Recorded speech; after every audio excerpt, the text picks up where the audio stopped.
fell asleep. Open another window. There isn't more. Then we better telephone for an axe. The thing to do is to forget about the heat.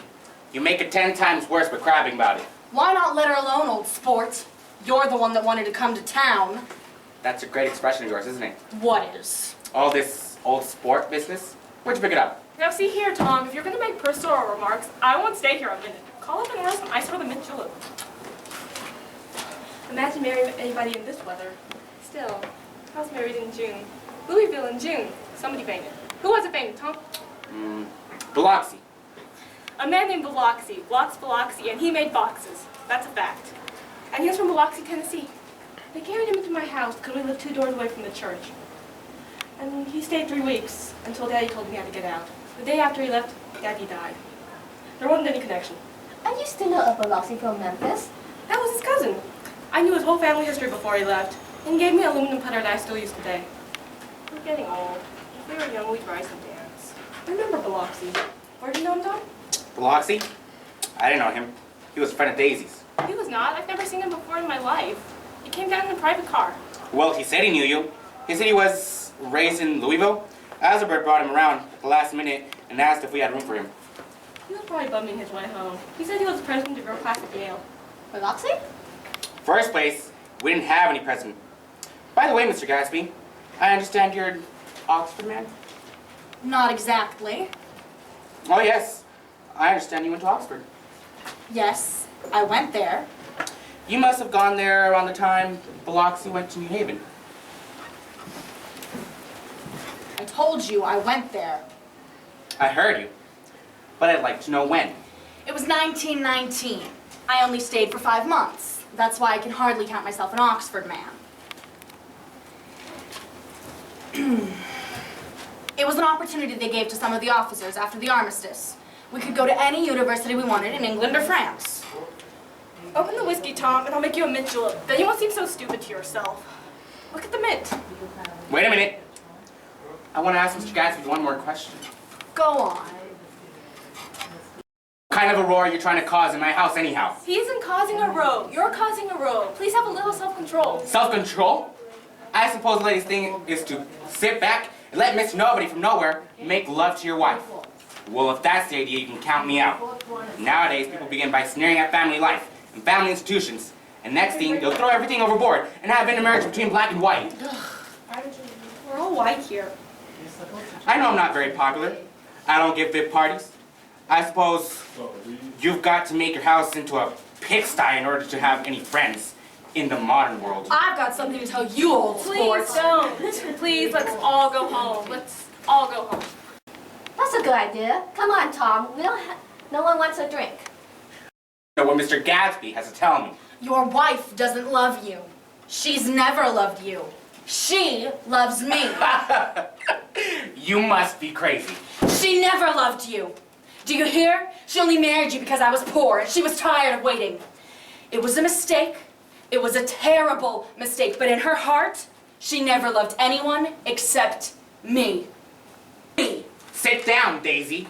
I want to hear all about it. I told you what's been going on.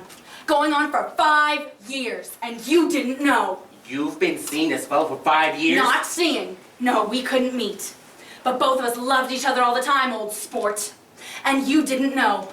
I used to laugh sometimes to think you didn't know. Oh, that's all? You're crazy. I can't speak about what happened 5 years ago because I didn't know Daisy then. And I'll be damned if I see how you got within a mile of her unless you brought in the groceries to the back door. But all the rest of that, it's a goddamned lie. Daisy loved me when she married me, and she loves me now. No! She does though. The trouble is that sometimes she gets foolish ideas in her head and doesn't know what she's doing. And what's more, I love Daisy too. Once in a while, I go off on a spree and make a fool of myself, but I always come back. And in my heart, I love her all the time. You're revolting. Do you know why we left Chicago? I'm surprised he didn't treat you to the story of that little spree. Daisy, that's all over now. It doesn't matter anymore. Just tell him the truth. That you never loved him. And it's all wiped out forever. Why, how could I love him, possibly? You never loved him. I never loved him. Not at Capulani? No. Not that day I carried you down from the punch bowl to keep your shoes dry? Daisy? Please don't. There, Jay. Oh, you want too much. I love you now. Isn't that enough? I can't help what's past. I did love him too, but I loved you too. You loved me, too? Even that's a lie. She didn't know you were alive.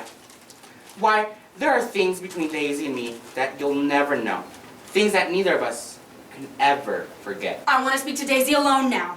She's all excited, but Even alone, I can't say I never loved Tom. It wouldn't be true. Of course it wouldn't. As if it mattered to you. Of course it matters. I'm gonna take better care of you from now on. you don't understand. You're not going to be taking care of her at all anymore. I'm not? Why's that? Daisy's leaving you. Nonsense. I am, though. She's not leaving me. Certainly not for a common swindler who would have to steal the ring to be put on her finger. I won't stand this, so please, let's get out. Who are you anyhow? You're one of that bunch that hangs around with Meyer Wolfsheim. That much I happen to know. I made a little investigation into your affairs, and I'll carry it further tomorrow. You can suit yourself about that, old sport.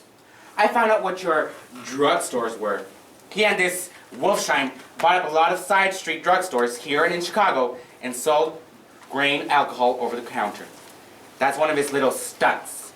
I picked him for a bootlegger the first time I saw him. And what about And I wasn't far wrong. And what about it? I guess your friend Walter Chase wasn't too proud to come in on it. And you left him in the lurch, didn't you? You let him go to jail for a month over in New Jersey. God, you ought to hear Walter on the subject of you. He came to us dead broke. He was very glad to pick up some money, old sport. Don't you call me old sport? Walter could have you up on the betting laws, too. But Wolfsheim scared him into shutting his mouth. That drugstore business was just small change. But you've got something on now that Walter's afraid to tell me about. Daisy. Daisy, it's a lie. It's Tom. You know it's a lie. Really? Please, Tom, I can't stand this anymore. You two, start on home. Daisy in Mr. GAtsby's car. Go on. He won't annoy you. I think he realized that his presumptuous little flirtation is over. Let's go.